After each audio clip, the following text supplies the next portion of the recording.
And Joel Embiid is just looking like the clear. And if the 76ers, I know some of you 76ers fans might also disagree with Embiid for MVP, but let me just tell you something.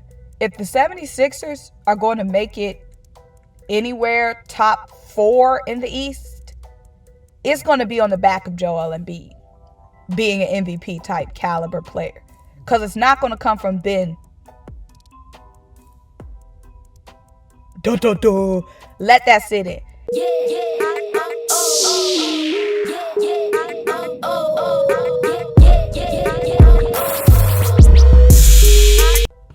What's up? What's happening, people? What's popping? What's going on? All that. Happy New Year. New year, new subscribers.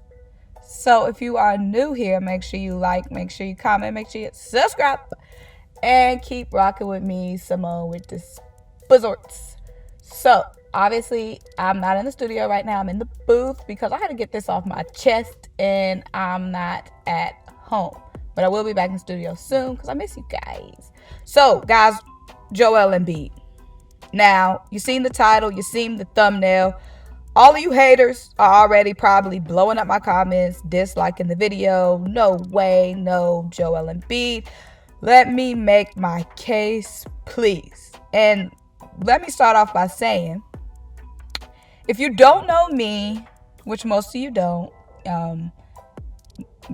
pretty much none of you do besides YouTube, I take MVP conversations extremely serious. I take MVP conversations too serious, y'all. I've had plenty of heated debates about MVP, and to me, MVP does not necessarily always mean best player in the league.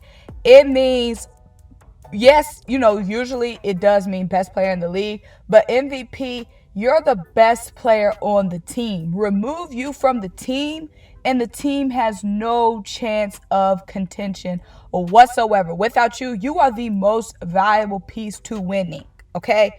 So, just for example, Steph Curry. I didn't 100% agree with Steph Curry winning MVP because without Clay, as we're seeing now, there's no spacing for Steph. And Steph is a little bit exposed. He has to pull up from half court.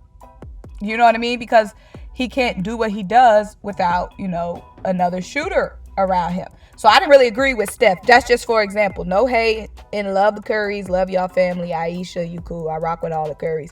I'm just saying I didn't agree with that necessarily because it's like remove you and the team is lost.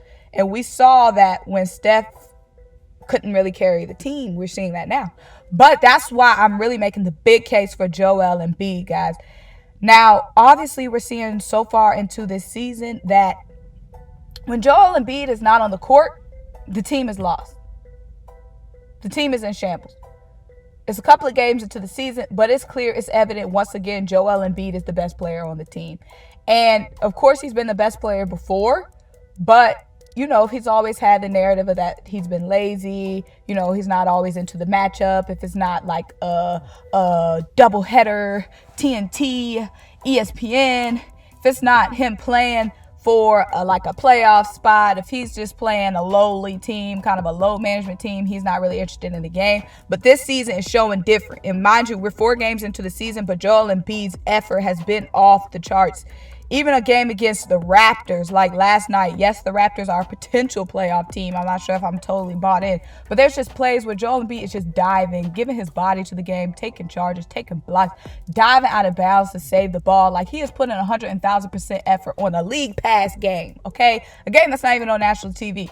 And to say that means I just see Joel Embiid's effort through the roof. And before the season started, Joel Embiid said that his effort was going to be through the roof this season. You guys didn't want to believe him. I did a video on it. But he says he's ready to win a championship. Guys, it's not just the scoring for me. It's the rebounding Joel brings, the defense, the way he's been handling the double teams this season, okay? he has a beautiful balance of when to pass out of the double team, and not only I know he had a couple of turnovers, but the way Joel's been getting double teamed, of course he's gonna have some turnovers, but just the decisiveness in the double teams, when to pass, and not only when to pass but make a beautiful assist, when to pass or when to post up, when to get aggressive in the double teams. Okay, he's dominant. He's always been dominant, but he's getting everyone involved. Okay, guys.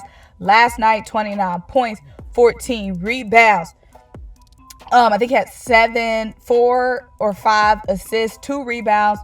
2 blocks and 2 steals. And also last night he broke some records, or he matched some records. So Joel Embiid, the first time, so in the first half he was 11 and 11 for the line, from the free throw line, and that was the first time a Sixer has been 11 for 11 or better from the free throw line since Allen Iverson in 2006. And who's matching that? Joel Embiid. It's getting to the line for me, but not only getting to the line, but getting to the line and making it. Because some of you guys be getting to the line and don't be doing nothing. Like, what? We could have kept it in possession.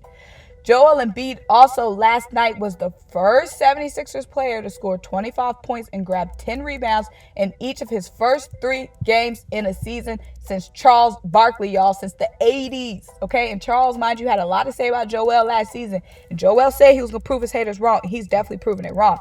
Now, Joel Embiid is a big man, y'all. We already know he's a big man, and he is just commanding so much space under the rim. Like, guys, opposing teams aren't even trying to go anywhere near the paint, okay? Like, we're forcing guys to pull up from anywhere besides posting up on Joel Embiid, and that's just a presence that he brings, which is amazing. And we obviously, so Joel Embiid obviously had that game where he sat out against the Cavs for back tightness. Now, I know some of the opposers to Joel Embiid MVP are going to say, well, if he wants to load manage some games, he can't be MVP. Well, if that's the case, then you guys need to take KD out the equation. You guys, all of you, KD can be the MVP this year, which is true. He could be. But if we're going to knock Joel Embiid for load managing, there's a lot of guys we got to knock for load managing, including LeBron James. LeBron James is going to load manage. KD is going to load manage. So what's wrong with Joel Embiid load managing? And now I know those teams have a lot more depth, so they can load manage and still win, which just goes to reinforce my point that Joel Embiid, when he's out the game, the team is in shambles. We have to rely on the bench to put up hella points.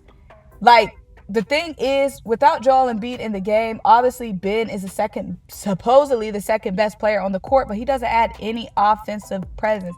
Yes, he's a facilitator, but you have to go get buckets, period. And I'm talking about Ben here. When Embiid is not on the court, you have to be the second best guy offensively and defensively. We need you scoring in the 20s, Ben. We need you scoring in the 20s. These 16, 13-point games, they're not going to cut it. Okay? We can't rely on, and it's great if Shake gets hot. It's great if, eventually Tyrese starts to get hot if he gets more minutes. But we shouldn't rely on the bench players to get hot when Joel Embiid is out the game. We should have assurance in Ben that Ben is going to post up 20 if Joel Embiid isn't in the game. We just need to see way more from Ben offensively. And Joel Embiid is just looking like the clear. And if the 76ers, I know some of you 76ers fans might also disagree with Embiid for MVP. But let me just tell you something. If the 76ers are going to make it anywhere top 4 in the East, it's going to be on the back of Joel Embiid being an MVP type caliber player. Because it's not going to come from Ben. Let that sit in. If we're going to make it anywhere top 5, it's going to come from, unless we pick up another piece. Trade rumors coming soon. You guys know how I do. Unless we pick up another piece, if you guys expect us to be top 4, it's going to be from Joel Embiid playing on MVP level. Joel, I rocks with you, bruh. I loves what I'm seeing from you. Everybody else, Ben, Tobias, all you big money makers on the team, step it up. And like I said, we're going to talk about Tobias later. Because Tobias, he been showing us a little something. But If you made it this far, make sure you like, make sure you comment, make sure you subscribe. Of course, you need to keep rocking with me. And until I talk to you guys next time, bye.